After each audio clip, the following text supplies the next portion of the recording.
নমস্কার বন্ধুরা, welcome to my channel Mintu Chandra. তো চলে আসলাম আপনাদের জন্য একটা নতুন রেসিপি নিয়ে। তো পুঁই শাকের পাতা দিয়ে শুটকি ভর্তা কেমনে করবেন। তো দেখেন আমাদের কাজ আরম্ভ হয়ে গেছে অলরেডি। আমাদের পেঁয়াজ, রসুন এগুলা কুচি কুচি কুচি কুচি করে কেটে নিতে হবে প্রথমে। তারপরে আপনারা এটি সুন্দর করে কাটা হয়ে গেলে তারপরে নিলাম শুকনো মরিচ এবং শুটকি আর পুঁই শাকের পাতা। দেখতেছেন পুঁই শাকের পাতাগুলো অনেক সুন্দর করে বাছাই করে ধুয়ে নেবেন, তারপর দিবেন। তারপরে নেবেন শুটকি, শুকনো মরিচ এবং একটা ছেঁচো নিয়ে নেবেন, যাতে এগুলা সব কিছু একত্র করে ছেঁচা যায়।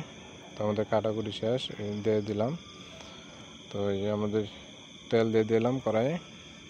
আবার ব্লেন্ডার করেছিলাম আগে, একটু ব্লেন্ডার করে সব কিছু একত্র করে ব্লেন্ডার করে তারপর দিয়ে দিলাম। তো দেখেন আমাদের রেসিপি শুরু হয়ে গেছে। তো একটু নাড়াচাড়া করবেন, সুন্দর করে এটা ভেজে নিলাম। ভেজে নেওয়ার পরে দিয়ে নাড়াচাড়া দিয়ে যে জলটুকু আসবে জলটুকু সুন্দর করে শুকিয়ে নিতে হবে। শুকিয়ে নেওয়ার পরে দিয়ে আপনারা মশলাটা সুন্দর করে কষানোর পরে শুটকিটা দিয়ে দিবেন। শুটকিটা কষে এরপরে হলো পুঁই শাকের পাতাটাও ব্লেন্ডার করে নিয়েছিলাম। পুঁই শাকের পাতাটা ব্লেন্ডার করে তারপরে এটা দিয়ে দিলাম। দিয়ে দেওয়ার পরে হালকা একটু নাড়াচাড়া করে যতক্ষণ জল না শুকায় ততক্ষণ নাড়াচাড়া করবেন। নাড়াচাড়া করে জলটা সুন্দর করে শুকিয়ে নেবেন। শুকিয়ে নেওয়ার পরে দেখুন সুন্দর একটা রেসিপি তৈরি হয়ে যাচ্ছে আমাদের। তো দেখতে থাকেন, অনেক সুন্দর এই রেসিপিটা, আপনারা ট্রাই করে দেখতে পারেন। অবশ্যই অনেক স্বাদ, অনেক টেস্টি হয় এই রেসিপিটা। পুঁই শাকের পাতা দিয়ে শুটকি মাছ দিয়ে এই রেসিপিটা তৈরি করতে গেলে পুঁই শাকের পাতা লাগবে, শুকনো মরিচ লাগবে, পেঁয়াজ, রসুন এগুলো লাগবে। তো অলরেডি আমাদের শুটকিটা হয়ে গেছে, পানিটা টানানো হয়ে শেষ। দেখেন আমাদের শুটকিটার কালারটা কত সুন্দর হয়েছে ভর্তাটা।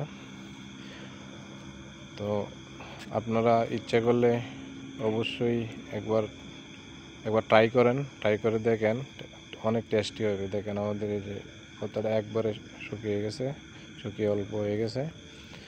আগে তো অনেকটাই আছিল, এখন পানিটা শুকিয়ে অল্প হয়ে গেছে। তো সবাই একবার ট্রাই করে দেখেন, রেসিপিটা অনেক অনেক টেস্টি হবে।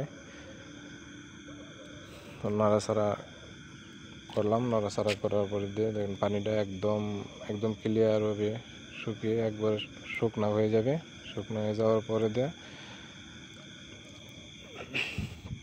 আপনারা সুন্দর করে পানিটা শুকায় নিয়ে সরিষার তেল দিয়ে, জল পানি শুকানো শেষ, আমরা সরিষার তেল নিলাম অল্প। সরিষার তেল নিয়ে এটা দিয়ে নাড়াচাড়া করলাম।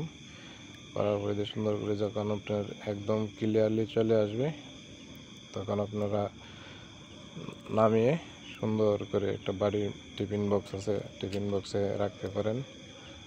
এই যে আমরা এখন টিফিন বক্সে নিলাম, নিয়ে এটা আপনি ফ্রিজে রেখে অনেক দিন ব্যবহার করতে পারবেন, সমস্যা নেই, নষ্ট হবে না।